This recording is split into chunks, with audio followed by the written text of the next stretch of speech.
पहले वीडियो में कुछ टेक्निकल इशू अर्थात लाइन चली जाने की वजह से मैंने उस वीडियो को उतना ही रहने दिया कि बीच में लाइन कट गई थी।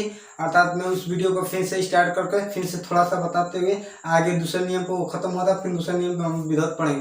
देखिए पहला नियम क्या था कि यदि कोई वस्तु विराम अवस्था में है तो विराम अवस्था में रहेगी, यदि गति अवस्था में है तो गति अवस्था में रहेगी जब तक उस पर कोई बल न लगाया जाए। यदि वह वस्तु विराम अवस्था में तो विराम अवस्था में रहेगा, अगर गति कर रहा है तो गति हमेशा करती रहेगी, अगर स्थिर है तो स्थिर रहेगी जब तक इस पर कोई व्यक्ति आकर इसे धक्का ना दे, इसे पकड़ ना ले। बस समझिए, अगर गति में है तो उसको पकड़ लेगा तो रुक जाएगी, अगर स्थिर है धक्का दे देगा तो चले जाएगा। यह न्यूटन का प्रथम नियम था। यह बल को परिभाषित करता है। और थोड़ा सा बल के बारे में जान लीजिए, मैंने पहले वीडियो में बताया है, उसको विद्युत मैंने पढ़ाया कि प्रथम नियम क्या है, उस न्यूटन का जन्म कब हुआ, कब यह नियम दिया। तो एक बार और मैं बता दे रहा हूँ, इस नियम को न्यूटन ने जो तीनों नियम था 1686 में दिए थे। तो मैंने क्या बता रहा था कि जो यह बल या जो इस पर बल लगा दे या तो विराम में तो गति हो जाएगा, अगर गति है तो स्थिर में अगर बल लगा के इसको रोका जा सकता है। यह प्रथम नियम था। और द्वितीय नियम क्या था, तो द्वितीय नियम संवेग से संबंधित था। इसको मैंने आधा से बेसी बता दिया था, थोड़ा सा फिर से बता दे रहा हूँ। देखिए जो संवेग परिवर्तन की दर है उसके जो उस पर बल कार्य करता है उसके अनुक्रमानुपाती होता है। कहने का मतलब इतना था कि यदि किसी वस्तु पर कार्यरत बल तथा उसके संवेग परिवर्तन की दर के अनुक्रमानुपाती होता है, उसी को ही क्या कहते हैं, उसी को हम लोग कहते हैं न्यूटन का द्वितीय नियम। न्यूटन एक बहुत बड़ा चोर था, ये भी क्या किया था, चुरा कर लेकर आया था। बहुत बड़ा चोर था, सभी के नियम को चुरा लेता था। आपसे भी बड़ा चोर था, नहीं आपसे नहीं बड़ा चोर था। तो न्यूटन का दूसरा नियम समझ में आया, किससे था, देखिए बल अनुक्रमानुपाती संवेग। दर का मतलब आप कभी भी समझिएगा समय, मैंने पहले वीडियो में बताया था कि दर का मतलब होता है समय। क्यों होता है, क्योंकि कितने संवेग का मतलब फिर से मैं एक बार आपसे बता देता हूँ कि किसी वस्तु को मान लीजिए मार्कर, इसका संवेग मैं पूछूं कितना है तो आप इसका द्रव्यमान प्लस में इसका वेग कितना है, इसी को हम लोग क्या कहते हैं, संवेग कहते हैं। द्रव्यमान प्लस में वेग के गुणनफल को क्या कहते हैं, संवेग कहते हैं। बात समझ आई। पहले वीडियो में बताया था कि द्रव्यमान प्लस वेग के गुणनफल को क्या कहते हैं, संवेग कहते हैं। मैं मान लीजिए इसको फेंक दूं तो यह 5 किलोमीटर प्रति सेकंड के हिसाब से गति कर रहा है, इसका द्रव्यमान 5 kg है, नहीं वास्तव में है तो 4-5-10 ग्राम का होगा। अगर मैं इसको 5 kg मान लूँ, इसका 5 kg मान लूँ, इसका 10 मीटर प्रति सेकंड के हिसाब से गति कर रहा है, तो इसका मैं पूछूँ संवेग कितना होगा, तो 10×5=50। मैंने बताया कि इसका मास क्या है, 5 है, इसका वेग क्या है, 10 है, 10 मीटर प्रति सेकंड। तो दोनों को गुणा करेंगे तो 50 आ जाएगा। तो ये क्या होगा, केजी, इसके बाद मीटर प्रति सेकंड। यही इसका क्या होगा, मात्रक भी होगा, ये 50 आएगा। बस समझे। तो इसका संवेग निकल गया। संवेग निकालने का मैंने आपको एक तरीका भी बताया, संवेग किसे कहते हैं, बहुत लोगों को नहीं समझ में आता है। संवेग का मतलब होता है कि जिस वस्तु है उसका द्रव्यमान और कितने गति से चल रहा है, क्या उसी को संवेग कहता है। एक और बात को नोट कर लीजिएगा, किसी भी स्थिर वस्तु का संवेग नहीं होता। मैं पूछूं कि जो मोबाइल से वीडियो बनाया जा रहा है उसका संवेग क्या होगा, तो आप कहेंगे इसका संवेग 0 होगा, क्योंकि मैं इसका मान लो इसका मास क्या है, 0 है। मैंने सॉरी, इसका मान लीजिए मैंने मोबाइल को मान लिया 1 kg का है, नहीं वास्तव में 1 kg मान लिया। इसका वेग क्या है, तो स्थिर है, तो 0 लूंगा तो इसका क्या होगा, 0 आएगा। बात समझे। तो किसी भी स्थिर वस्तु का संवेग नहीं होता है, बात को इसको ध्यान में रखिएगा। अब चलते हैं थोड़ा सा इसका एक एग्जाम्पल ले लेते हैं। देखिए कोई बंदूक से जब गोली निकलती है तो उस यहाँ पर छोटा सा एग्जाम्पल, आप कभी बाल को ऐसे, मैं इसको फेंकूं बाल तो ऐसे आया, तो देखिए ऐसे फेंका तो ऐसे नीचे करूंगा, थोड़ा सा घींचूंगा ना तो कम चोट लगेगा। अगर ऐसे करूंगा तो थोड़ा सा क्या चोट अधिक लगेगा।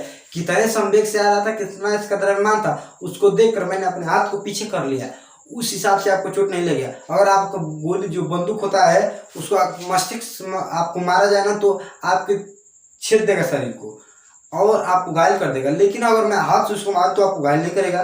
कारण क्या है कि उसका संवेग बहुत तेज था। द्रव्यमान तो उतना ही था लेकिन संवेग बहुत तेज था।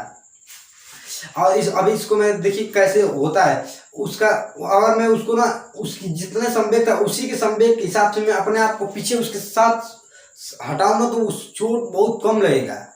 बात समझे। जैसे मान लीजिए कि मैं छत से कूदूंगा तो आपको चोट बहुत ज्यादा लगेगी। आप प्लस में अगर मैं छत फरस है नीचे तो चोट तो लगेगी, अगर नीचे रजाई उजाई है तो नहीं लगेगी। जिससे सर्कस में होता है कि ऊपर से बहुत ऊंचाई से एक व्यक्ति कूद जाता है, जो रबड़ का बना रहता है झूला जैसा, उसी पर कूदता है, जो ऊपर नीचे से करता रहता है, इसके वजह से उसको चोट नहीं लगता। वही एक छत्ते से कूद जाएगा तो उसको तो नाक में से खून बहने लगेगा। बात समझ आई? यही है कितने संवेग से आ रहा था वो कितने नीचे जाएगा, इसी को संवेग कहते हैं। बात समझ आई? दूसरा नियम समझ आएगा, किसी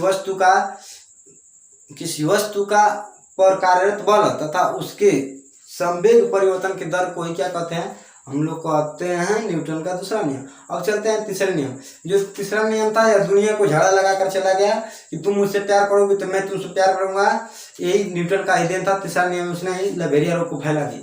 उसने जो 1600 ईस्वी में जब आया था तो उसने बताया कि जितना तुम मुझसे प्यार करोगे उतना मैं तुमसे प्यार करूंगा, जितना तुम मुझे मारोगे मैं उतना मैं तुम्हें मारूंगा। तो वही झाड़ा लगा कर गया था कि तुम मुझे एक झापड़ मारोगे तो मैं भी एक झापड़ मारूंगा। क्रिया प्रतिक्रिया का नियम इसने दिया था। जो झाड़ा लगा कर चला गया था एक बहुत बड़ा चोर था। तो देखिए न्यूटन का दूसरा नियम क्या कहता है कि यदि किसी वस्तु पर लगाया गया बल, यदि किसी वस्तु पर जितना हम बल लगाते हैं तो जितना हम बल लगाते हैं दूसरी वस्तु भी उतना उस वस्तु पर बल लगाते हैं। इसी को हम लोग न्यूटन का तीसरा नियम कहते हैं। एक एग्जाम्पल के साथ थोड़ा सा समझिएगा। यदि कोई बंदूक से गोली निकल रही है तो आप तीसरा नियम, दोनों एक ही के साथ संबंध है, दोनों में बहुत गाढ़ा संबंध है। समझने की कोशिश करिए क्या कहने का मतलब है। यदि कोई बंदूक से गोली निकल रही है तो अगर मैं बड़ी बंदूक है, अगर उसको देखेंगे आर्मी तो शूट कर यहाँ पे कंधे पर लगा कर, लीजर पर लगा कर नहीं, यहाँ पर कंधे पर लगा कर गोली चलाते हैं। क्यों? क्योंकि वो जानते हैं कि जितने रफ्तार से गोली निकलेगी उतने रफ्तार से बंदूक क्या करेगा? पीछे आएगा। मैंने बताया क्रिया प्रतिक्रिया करना। आप मुझे एक झापड़ मारेंगे तो मैं भी आपको एक झापड़ मारूंगा। बात समझ आई? तो न्यूटन ने दिया था। तो जानता है कि जितने रफ्तार से क्या करेगी बंदूक आगे निकलेगी उतने रफ्तार से वो पीछे आएगी, इसलिए कंधे पर लगा कर मारता। और एक जो रॉकेट होता है, इसी का सिद्धांत है जो रॉकेट आज बनाया जा रहा है। कैसे काम करता है? देखिए रॉकेट में होता है, उसमें ऐसा ईंधन भरा जाता है जिसे जलाने पर ना बहुत गर्म गैस निकलती है। आज बहुत गर्म गैस निकलेगी उतने आसान में तो वो बाहर निकलना चाहिए, तो जो उसका छिद्र होता है ना उतना कम समय में इतना अधिक गर्म गैस बना देता है कि उसमें जगह नहीं बनता है और बहुत प्रेशर के साथ क्या करता है? बाहर निकलता है। और जितने प्रेशर से वो बाहर निकलता है उतने प्रेशर से वो क्या करता है? आगे बढ़ता है। यही सिद्धांत पे बनाया गया था रॉकेट। बस समझ गए? या आप कभी देखिए न्यूटन का दूसरा नियम से कुछ समझने का कोशिश करिए। मैंने क्या बताया, बात करना तो समझ में आ गया। अगर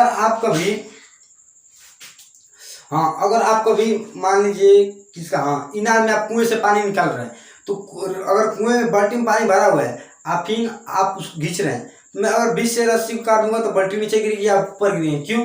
कि मैंने बताया कि जितना बल वो लगा रहा होगा, बाल्टी जितना आप उसको ऊपर लगाने निकालने में लगा रहे हैं उतना वो नीचे लगा रहा होगा, इसलिए आप नीचे गिरेंगे वो नीचे गिरेगा। या आप दो रस्सी को ऐसे बांधा, लोगों से कहा कि चलो खींचो, उसके बाद बीच से काट दूं तो दोनों धड़ाम से गिरेंगे। कारण क्या है? जितना वो बल लगा रहा था जितना ये बल दोनों बल बराबर लगा रहे थे। यह न्यूटन का तीसरा नियम था। अब आपको न्यूटन का तीसरा सभी नियम समझ आ गए। अब मिलेंगे हम लोग अगले वीडियो में, तब तक के लिए जय हिंद। और बताइएगा वीडियो कैसा लगा। मैं आपसे एक क्वेश्चन पूछ रहा हूँ कि देखिए अगर एक कार है एक ट्रक है, ट्रक का वजन ज्यादा होता है कार का वजन कम होता है, बताइएगा कि दोनों में से किसका वेग तेज होगा। यह दूसरा नियम से संबंधित है। दूसरा नियम के बारे में थोड़ा सा पहले से पढ़िएगा। देखिए पढ़ाई मायने ये नहीं रखता है कि आपने यूट्यूब से पढ़ के बड़ा बन जाएंगे। आपने इसको समझने का कोशिश किया, आपको इससे ज्यादा अपने आप पर मेहनत करना पड़ेगा, तब आप सफल होंगे। तो बताइएगा कि जो कार है या ट्रक है, दोनों का द्रव्यमान और वेग समान है। वेग मतलब कि चाल समान, सॉरी क्वेश्चन गलत है। एक कार एक ट्रक, अगर दोनों का गति कराया जाए, दोनों में जो इंजन है बराबर बांधे जाए, तो किसका चाल अधिक होगा ये बताइएगा। और देखिए एक और क्वेश्चन मैं आपसे पूछ रहा हूँ कि जो रॉकेट होता है किस सिद्धांत पर काम करता है। और एक पहला नियम बता रहा हूँ, जो न्यूटन थे उनका जन्म कब हुआ था। और देखिए गैलीलियो का नियम क्या है, जड़त्व का नियम कमेंट बॉक्स में एक बार बताइएगा। गैलीलियो ने कौन कौन से नियम दिए थे। मिलते हैं अगले वीडियो में, तब तक के लिए जय हिंद।